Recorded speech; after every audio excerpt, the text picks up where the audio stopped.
मैं स्कूल से घर आई तो देखा माँ सिलाई मशीन पर झुकी हुई थी। दुल्हन वाला लाल जोड़ा जिसे तकरीबन आधा वह सिलाई कर चुकी थी, यकीनन शाम तक पूरा सिलकर तैयार हो ही जाना था। और फिर मैं जानती थी वे जोड़ा आज बुटीक वालों के यहाँ नहीं पहुँचाएंगी, बल्कि आज रात पहले वे खुद इस जोड़े को पहनेंगी। ऐसा सिर्फ आज ही नहीं होने वाला था, बल्कि पिछले 3 महीनों से लगातार होता आ रहा था। फिर जैसे ही शाम हुई, माँ ने अपना काम पूरा कर लिया। मेरा दिल परेशान होने लगा। माँ के अगले काम का सोचकर। मेरी उम्र ज़्यादा नहीं थी, मैं 6ठी क्लास में पढ़ती थी, मगर इतना अंदाज़ा था कि माँ जो कुछ भी करती थी वह सही नहीं करती।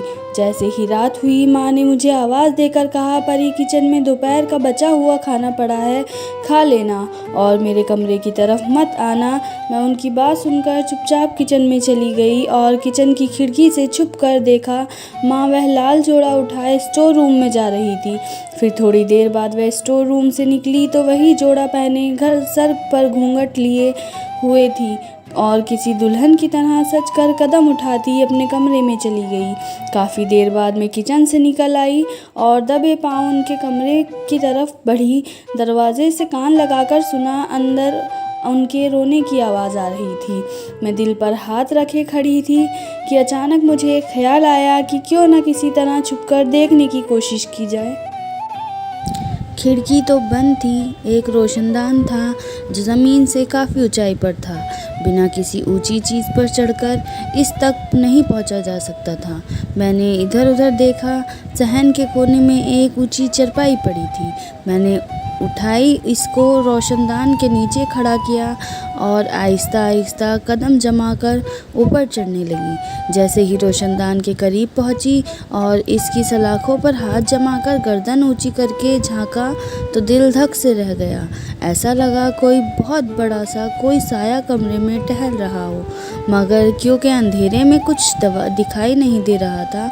मैं नीचे उतर आई, मगर हैरान थी, मेरा शक बढ़ गया था। माँ से पूछना भी बेकार था, वह कभी इस बारे में जवाब न देती, खामोश हो जाती या डांट देती। मगर मैंने सोच लिया था कि इस रात से पर्दा उठा कर ही रहूँगी और एक रात आखिर मैं कामयाब हो गई। दरअसल माँ ने ये कपड़े सीने वाला काम 3 महीने पहले बाबा की मौत के बाद शुरू किया था। बाबा की मौत एक रोड एक्सीडेंट में हुई थी। जब हमें खबर मिली तो मैं तो रो रो कर निढाल हो गई। मगर अजीब बात यह थी कि माँ ने आँख से आंसू एक कतरा तक गिरते नहीं देखा। वह गुमसुम ज़रूर हुई थी, मगर ना तो उनकी आँख से आंसू टपका और ना ही मुँह से किसी दुख का इजहार किया। बाबा की लाश जब लाई गई तब भी वह फासले पर खड़ी हुई देखती रही थी। न वह अर्थी के करीब गई और न उसे हाथ लगाया, जैसे वह उनका पति न हो, कोई गैर हो। सब बातें मोहल्ले वाले भी बना रहे थे, नोटिस कर रहे थे। बाबा की 13वीं के बाद एक दिन बातों बातों में मैंने भी उनसे पूछ लिया कि माँ, आपको बाबा की मौत का दुख नहीं हुआ क्या? तो कुछ देर तो वह चुप बैठी रही, बिना जवाब दिए अपने कमरे में चली गई। उनके इसी रिएक्शन से मैंने अंदाज़ा लगा लिया कि वाकई उन्हें बाबा की मौत का दुख नहीं हुआ। शायद बाबा से उनकी ज़बरदस्ती शादी की गई होगी, वह उन्हें पसंद नहीं होंगे। मेरे दिमाग में सिर्फ यही सोच आ रही थी। मैंने उन्हें कभी बाबा के साथ ज़्यादा बातचीत करते नहीं देखा। वह दोनों एक दूसरे से बहुत दूर दूर अजनबी की तरह रहते थे। मैंने जब होश संभाला तो सिर्फ माँ को ही पापा से हमेशा अलग रहते हुए देखा। सालों बाद आते वह भी चंद दिनों के लिए सिर्फ मेरे साथ ही वक्त गुजारते। मैं उन दोनों को कभी आपस में हंसते बोलते नहीं देखती। मुझे बहुत अजीब लगता जब मोहल्ले के दूसरे बच्चों के माँ बाप को आपस में बातें करते देखती, तो मेरा दिल करता काश मेरे माँ बाप भी आपस में इसी तरह रहते। मगर ये ख्वाहिश कभी पूरी नहीं हो सकी। बाबा के मरने के बाद माँ ने कोई रस्में भी नहीं की, ना ही माँ ने विधवा का लिबास पहना। और मोहल्ले वालों ने बहुत बातें की, मगर माँ ने परवाह न की। वह बुटीक से बनाई ड्रेस लेकर आती है और उन्हें सिलाई करके वापस कर देती, जिसके पैसे से घर का खर्च चलता था। मेरे स्कूल की फ़ीस भी दी जाती थी। एक दिन मैं स्कूल से वापस आई तो माँ चारपाई पर लेटी हुई थी और कुछ बड़बड़ा रही थी। मैं करीब जाकर उनसे पूछने लगी कि माँ क्या हुआ, तो उन्होंने मेरी तरफ देखा और बड़बड़ाना बंद किया। यूँ लगता था जैसे वे किसी और दुनिया में पहुँची हुई हो, जहाँ उनको मेरी आवाज़ सुनाई न दे रही हो। मगर फिर कुछ देर बाद वह चौंक गई और मुझसे नॉर्मल अंदाज में बातें करने लगी। मैंने जब उनसे पूछा कि आप ऐसा क्यों बड़बड़ा रही हो, तो हैरत की बात थी कि उन्हें कुछ याद नहीं था। फिर वे कोई अजीब सी हरकत करती और फिर जब मैं उनसे इस बारे में बात करती तो वह आगे से हैरानगी का इजहार करती कि उन्हें तो कुछ याद नहीं होता था। मुझे बड़ा ताज्जुब होता था। वैसे वे नॉर्मल ही रहती थी, मगर कभी कभार वो इस तरह की अजीब हरकतें करती थी तो एबनॉर्मल लगती थी। फिर जब बाबा का देहांत हो गया था और घर चलाने की जिम्मेदारी वहाँ पर आई तो उन्हें बहुत मेहनत करनी पड़ी थी। मगर पहली बार जब मैंने देखा कि बुटीक से आया दुल्हन का लाल जोड़ा माँ सोई सी रही थी, रात को वही जोड़ा पहनकर बिल्कुल दुल्हन बनकर अपने कमरे में जा रही थी, मेरा मुंह हैरत और शौक के मारे खुला का खुला रह गया था। मैंने उन्हें आवाज़ दी, उनके दरवाजे पर दस्तक दी थी, मगर उन्होंने दरवाज़ा नहीं खोला और ना कोई जवाब दिया। मैं उनके कमरे के बाहर बैठी इंतज़ार करती रही। सुबह जब वे बाहर आई तो मैंने देखा उनका चेहरा लाल, आंखें सूजी हुई थी, जैसे वे तो रोती रही। वह दुल्हन वाले कपड़े भी उनके जिस्म पर नहीं थे। मैंने उनसे पूछा तो उन्होंने मुझे डांट दिया और वह कपड़े शॉपर में डालकर बुटीक सेंटर में देने चली गई थी। और जब वापस आईं तो उनके हाथ में बहुत सारे पैसे थे। फिर ऐसा हर तीसरे चौथे दिन होता। जो कपड़े वह सीती उन्हें देने से पहले वह रात को खुद पहनकर कमरे में चली जाती और फिर दरवाज़ा बंद करके सारी रात रोती रहती। मैं भी बाहर परेशान बैठी रहती। सुबह को उनके चेहरा देखकर मुझे पूछने की हिम्मत ना होती कि वे शॉपर में कपड़े डालकर बुटीक पर देने चली जाती। और फिर मैं उनके पास ढेरों पैसे देखकर हैरान हो जाती कि इतना पैसा कपड़ों की सिलाई में हासिल हो सकता है क्या। उन पैसों से माँ घर के लिए कीमती सामान लेने लगी और फिर करते करते 6 महीने में हम अच्छे खासे अमीर हो गए। माँ ने अपना बुटीक सेंटर खोल लिया, काम करने के लिए लड़कियाँ रख ली। अब मैं रोज़ रात को देखती माँ अपने बुटीक से दुल्हन वाला ड्रेस निकालती और पहनकर अपने कमरे में चली जाती। मैं बाहर शक में गिरफ्तार रहती और इधर उधर चक्कर काटती। एक रात मुझे ख्याल आया क्यों ना मैं भी ये सब करके देखूं। इसलिए अगली रात माँ किचन में काम करने में बिजी थी तो मैं उनकी बुटीक में चुपचाप जाकर एक लाल रंग का लहंगा चोली उठा लिया और इसे पहनकर माँ के कमरे में चली गई और लाइट भी ऑफ कर दी। मेरा दिल धक धक कर रहा था। मुझे इस रात अंधेरे में नजर आने वाला वह साया याद आने लगा तो मैं डर कर उठने ही वाली थी कि अचानक दरवाज़ा खुला और आने वाले शख्स को देखकर मेरे रोंगटे खड़े हो गए और मैं खौफ के मारे बेहोश हो गई। वे पता नहीं कौन थे। जब मुझे होश आया तो मैं अपने कमरे में लेटी हुई थी। माँ मेरे सिरहाने बैठी हुई थी। मुझे एकदम वो रात का मंजर याद आया और मैं दहशत में हो गई और उठ बैठी। माँ ने मुझे रोकने की कोशिश की और कहा, लेट जाओ, तुम्हारी तबीयत ठीक नहीं है। मगर मुझे तो माँ से डर लग रहा था। मैं उनकी बात अनसुनी करते भागकर घर से बाहर निकल आई। लोगों की बातें याद आने लगी जो वे कहते थे कि तुम्हारी माँ गलत काम करती है, तभी इतना पैसा आ रहा है इसके पास। मेरे दिमाग में रह रहकर यही ख्याल आ रहा था, क्या मेरी माँ खुद को बेचकर इतना पैसा हासिल कर रही है। मैं रोते हुए चली जा रही थी कि अचानक सड़क पर एक आदमी मेरे सामने आ गया। मेरी जब उस पर नज़र पड़ी तो मैंने डर के मारे मुंह पर हाथ रख लिया और दूसरी तरफ पलट कर भागी। वे शख्स भी मेरे पीछे भागा। पर मेरी बात सुनो, मुझे पीछे से आवाज़ आ रही थी मगर मैं रुकी नहीं। भागते भागते मैं सड़क पर गिर गई और फिर मुझे होश ना रहा। ना जाने कितनी देर बाद मैंने आंखें खोली। एक बार फिर मैं अपने कमरे में थी। माँ मेरा हाथ पकड़े बैठी रो रही थी। मैंने हाथ छुड़ाकर उठाने की कोशिश की मगर माँ ने मेरा हाथ और मजबूती से पकड़ लिया और मिन्नतें करने लगी, मैं तुम्हें सब कुछ सच बताना चाहती हूँ, परी मुझे छोड़कर मत जाओ। मैंने चिल्लाकर कहा, माँ मुझे बताओ ये आदमी कौन है जो पहले तुम्हारे कमरे में था और कल मैंने सड़क पर देखा। वह मेरी माँ ने सर हिलाकर कहा, हाँ परी, मैं तुम्हें सब बता रही हूँ, लेकिन इसके लिए तुम्हें मेरी पूरी बात सुननी पड़ेगी। माँ ने मेरी बाजू से पकड़कर मुझे रोका और अपनी कहानी सुनाने लगी। मैं 14 साल की थी जब अपनी सहेलियों के साथ एक दिन स्कूल से वापस आ रही थी कि रास्ते में भीख मांगने वाला एक फ़कीर पर नज़र आया। हम सहेलियों की आदत थी कि कोई भी फ़कीर नज़र आता तो हम इसको तंग करते, मज़े लेते। इस दिन भी ऐसा ही हुआ। हमने हंसी मजाक करते रास्ते पर पड़े छोटे छोटे पत्थर उठाकर उसकी तरफ फेंकने शुरू कर दिए। वह फ़कीर हमें बहुत मना करता था, मगर हमने पत्थर मारना और हंसना बंद नहीं किया, क्योंकि वह फ़कीर बेचारा लंगड़ा था, इसलिए तेज़ चल भी नहीं पा रहा था। हमारी तरफ से फेंके गए पत्थर में हम एक पत्थर उसके सर पर ज़ोर से लग चुका और खून बहने लगा, तो हम सब घबरा कर रह गए। इस फ़कीर ने सर पर हाथ रखकर बहुत गुस्से से हमें देखते हुए कहा, तुम सब लड़कियां सारी ज़िंदगी तड़पोगी, कभी सुहागन बनना तुम लोगों को नसीब नहीं होगा, ये मेरी बद्दुआ है। वह फ़कीर तो ये कहकर वहाँ से चला गया, मगर मेरी सारी सहेलियाँ परेशान हो गई और कहने लगी, हमने गलत किया है। अगर इस फ़कीर की बद्दुआ हमें लग गई तो फिर क्या होगा। मैं उन सब के इस तरह डरने पर मजाक उड़ाने लगी, क्योंकि मुझे उन फ़कीरों की बद्दुआ पर यकीन न था। खैर, कुछ दिन तो मेरी सहेलियाँ इस वाक़ये को याद करती रही, मगर फिर भूल गई। वह फ़कीर फिर कभी हमें नज़र नहीं आया। वक्त गुजरता रहा, हम सब सहेलियों ने स्कूल की पढ़ाई ख़त्म कर दी और अपने अपने घरों में बैठ गई। एक दूसरे से मिलना जुलना भी ना रहा। मेरा पहला रिश्ता हमारे दूर के एक रिश्तेदार का आया, जो हमारे ही गाँव में रहता था। लड़का फ़ौज में नौकरी करता था, काफ़ी खुश शक्ल था। माँ बाबा समेत मैं भी बहुत खुश थी। जल्दी शादी की तारीख रख दी गई और फिर मैं विदा होकर ससुराल आ गई। शादी वाली रात में बड़े अरमान लिए अपने पति का इंतज़ार कर रही थी। वो जैसे ही कमरे में आया, मेरा दिल धड़कने लगा। जब वे मेरे पास पलंग पर बैठा तो मैंने नज़र उठाकर देखा, इसके चेहरे पर मुस्कुराहट थी। मेरी तरह वह भी बहुत खुश लग रहा था। मैंने फ़ौरन नज़रें झुका ली और इसके बोलने का इंतज़ार करने लगी, मगर मुझे अपने पति की आवाज़ सुनना नसीब न हुआ।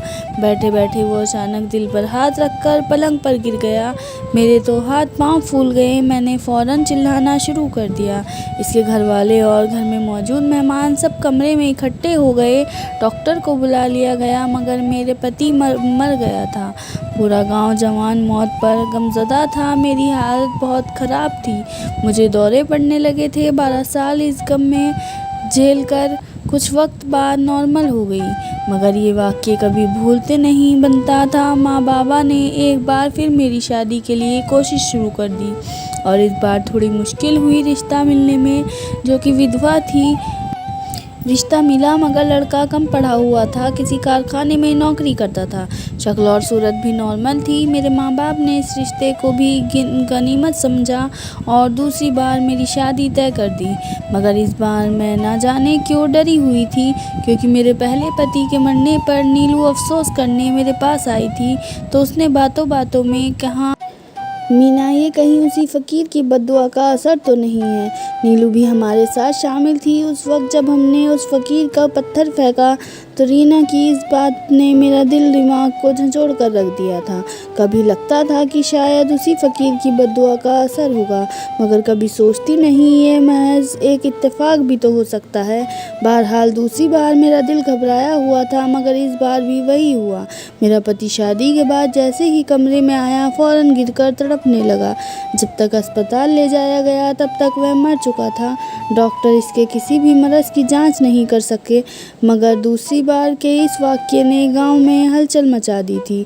औरतें मेरे बारे में बातें करने लगी कि ये मनहूस है, 2 पति खा गई, अब कोई इसे शादी करने की गलती ना करे। पूरा गांव में मेरी सहेलियां ही थी जो इस बात पर यकीन रखती थी कि मैं कोई मनहूस वगैरह नहीं हूँ, ये इसी फ़कीर की बद्दुआ का नतीजा है।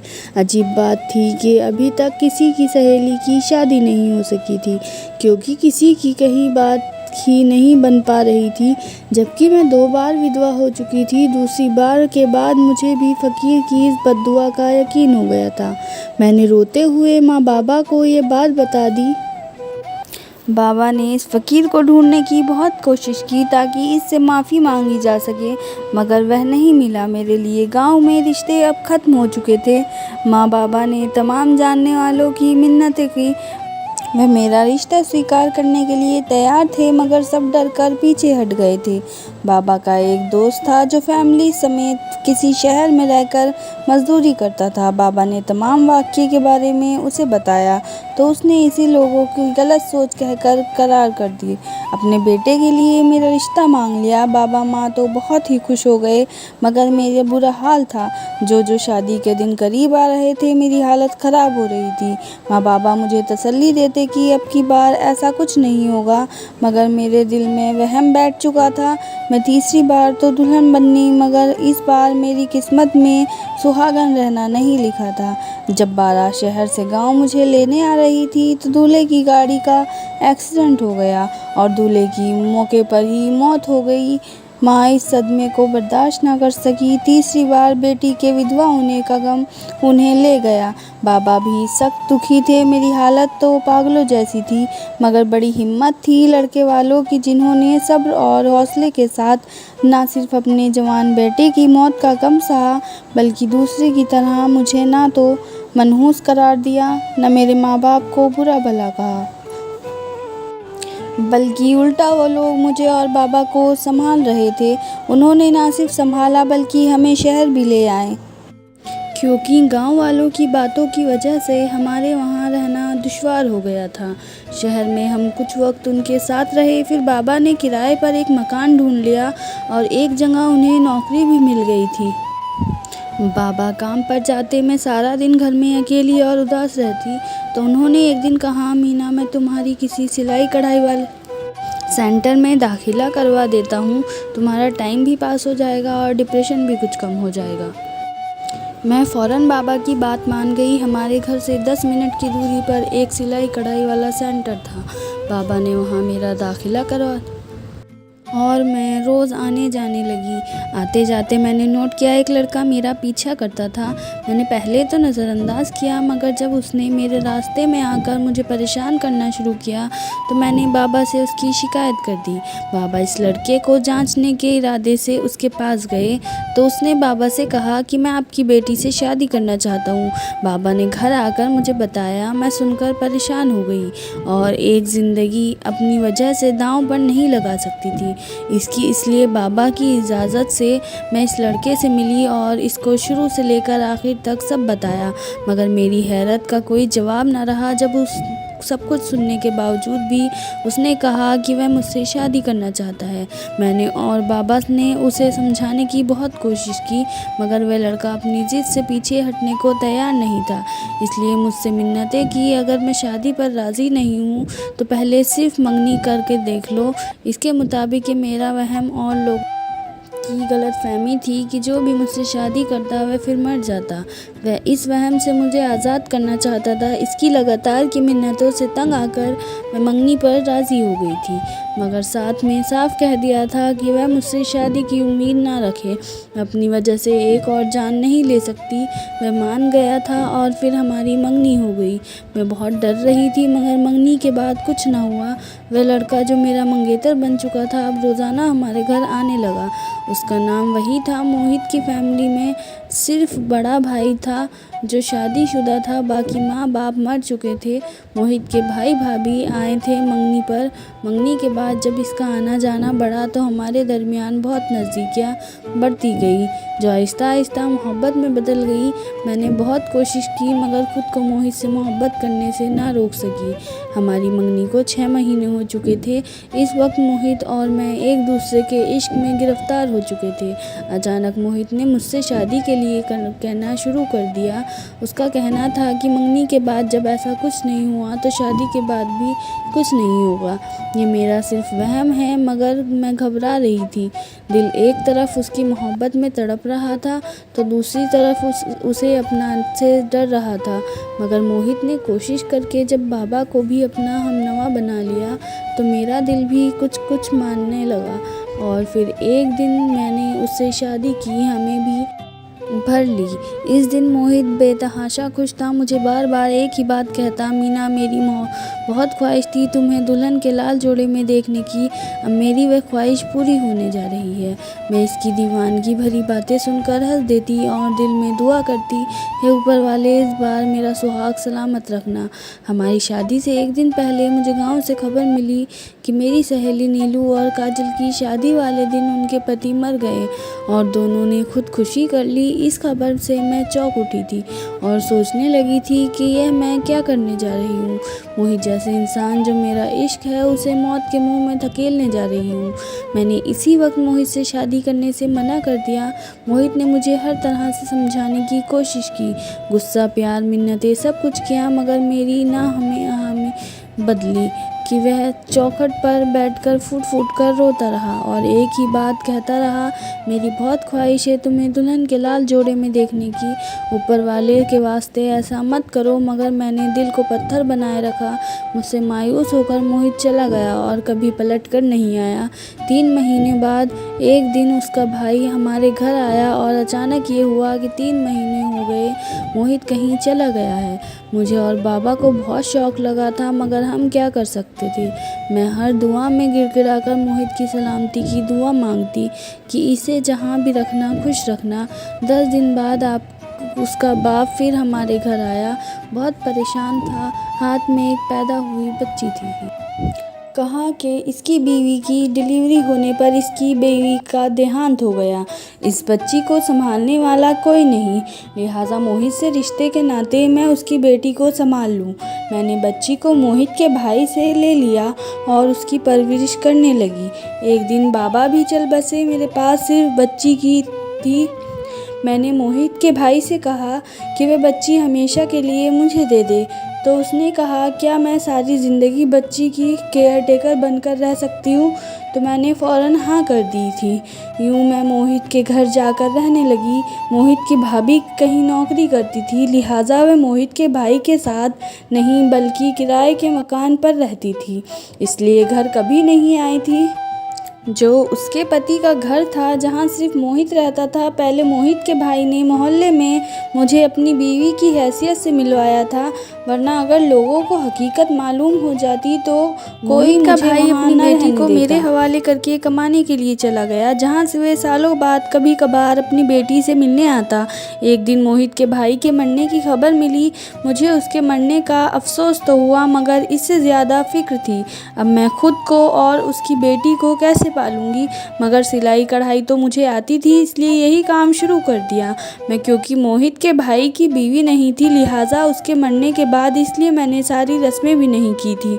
मैं हमेशा दिन भर घर के काम करती, बच्ची संभालती, रात को तन्हाई में मोहित को याद करके रोती, इसके आने की दुआएं मांगती। मैं रहती भी इसी कमरे में थी जो मोहित का था।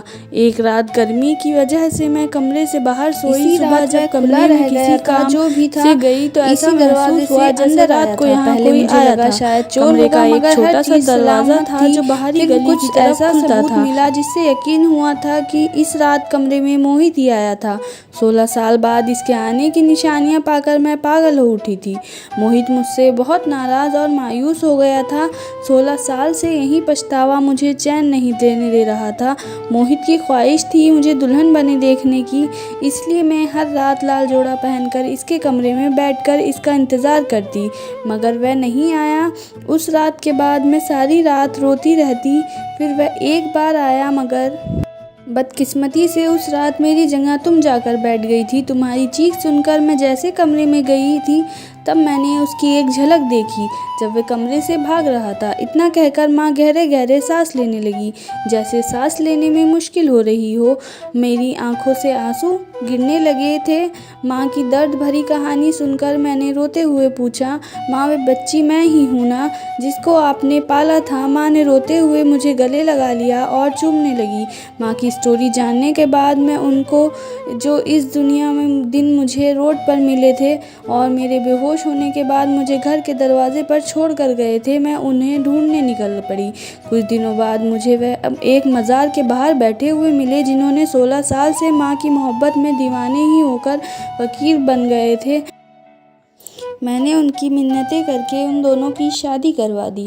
शादी हुई। माँ के बिना किसी डर के मैंने मुस्कुराते देखा और फिर वह वहम जो भी था वह वहीं दफन होकर रह गया था। माँ से शादी किए मोहित चाचा को 6 महीने हो गए थे और वह बिल्कुल जिंदा सही सलामत हैं। एक दिन वह माँ के साथ सहन में बैठे बातें कर रहे थे कि एक ख्याल आने पर मैंने उनके पास जाकर पूछा, बाबा एक बात तो बताएं, माँ से शादी के बाद मैं उन्हें बाबा ही कहती थी, क्या माँ को पैसे आप ही भेजते थे? उन्होंने मुस्कुराकर सर हिला दिया और कहा, 16 साल फकीर बनकर बहुत सारा पैसा जमा कर लिया था। मेरे वो किसी काम का नहीं था। जब भाई की मौत की खबर मिली तो पैसा तुम लोगों के खर्च के लिए तुम्हें भेजना शुरू कर दिया। बाबा की ये बात बताने पर मैं हल्की फुल्की रो गई और खुशी महसूस की। मैंने अपनी प्यारी माँ के बारे में मोहल्ले वालों की बातों में आकर गलत किया था। धन्यवाद।